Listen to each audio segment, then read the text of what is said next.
ভালো মেয়ে ডিফাইন করো, ভালো মেয়ে ডিফাইন করো, ভালো মেয়ে ডিফাইন করো।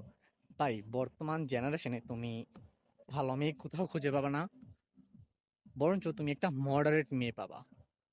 মনে করো, যাকে তুমি নিজের মতো করে প্রোগ্রামিং করতে হবে। এভরি হিউম্যান বিংস, যখন আমরা ছোট থাকি তখন আমাদের ব্রেন কিন্তু একেবারে খালি থাকে। আমাদের মা বাবা আমাদেরকে যা শিক্ষা দেয় আমরা সেটা শিখেই বড় হই।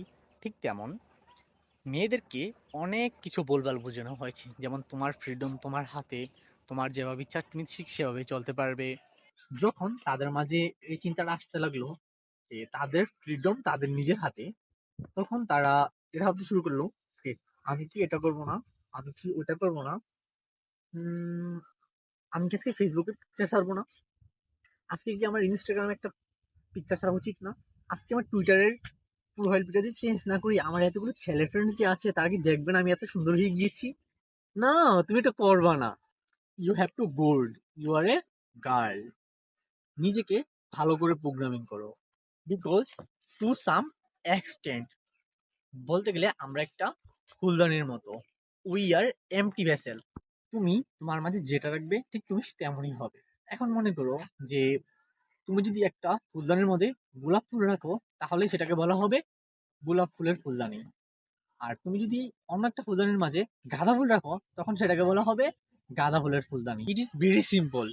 I think understand what I say. এখন তুমি এটাকে এভাবে চিন্তা করতে পারো যে তোমার গার্লফ্রেন্ড তুমি যেভাবে প্রোগ্রামিং করবে ঠিক তাকে বা সে ঠিক তেমনই হবে, কারণ তুমি তাকে প্রোগ্রামিং করছো। দেখা গিয়েছে যে এখন সেটা যদি অন্য ছেলে প্রোগ্রামিং করে সেটা ওর মতো হবে। এখন তুমি তোমার নিজের মধ্যে কি প্রোগ্রামিং করবে সেটা হচ্ছে তোমার পার্সোনাল ব্যাপার।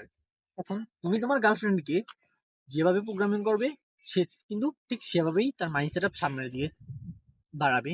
You have the right, because তোমার কোচ তুমি নিজেকে তৈরি করতে হবে, সেটা কিন্তু তোমার 1 মিনিটের ব্যাপার। তুমি কোন লাইনে এক্সট্রা একটা ব্রেকেট নিয়ে এসেছো সেটা তুমিই জানো। যখন তোমার করা কোডিং এ অন্য কেউ হাত দিবে, হাত দেওয়ার পর যদি কোনো ভুল করে তখন কিন্তু তুমি এটা বুঝতে পারবে না।